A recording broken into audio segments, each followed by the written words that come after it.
अंबरनाथ पूर्वेतील बारकुपाडा परिसरात होळीच्या दिवशी एका कुटुंबावर हल्ला आणि गोळीबार झाल्याची धक्कादायक घटना उघडकीस आली आहे। या प्रकरणात भालचंद्र भोईर यांच्यावर गोळीबार केल्याचा आरोप करण्यात आला असून घटनेचे काही व्हिडिओ सोशल मीडियावर व्हायरल झाले आहेत। मात्र सुरुवातीला नोंदवलेल्या गुन्ह्यात आर्म्स ऍक्टचा समावेश नसल्याने पोलिसांच्या भूमिकेबाबत प्रश्न उपस्थित होत आहेत।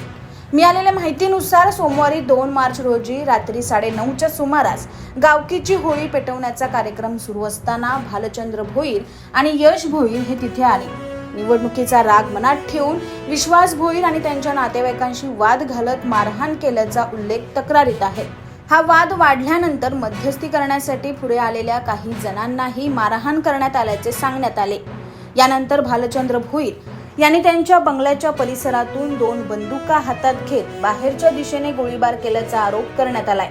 सोशल मीडियावर प्रसारित झालेल्या एका व्हिडिओमध्ये त्यांच्या हातात शस्त्रे दिसत असल्याचा दावा केला जात आहे, तर दुसऱ्या क्लिपमध्ये गोळीबारासारखा सुद्धा आवाज ऐकू येतोय। काय संबंध नाही।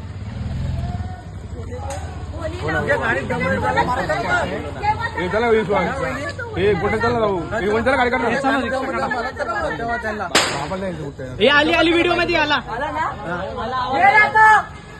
या घटनेनंतर शिवाजीनगर पोलिसांनी 3 मार्च रोजी सकाळी भालचंद्र भोईर, यश भोईर आणि अन्य काही जणांविरोधात मारहाण, बेकायदेशीर जमावबंदी यासारखे गुन्हे दाखल केले।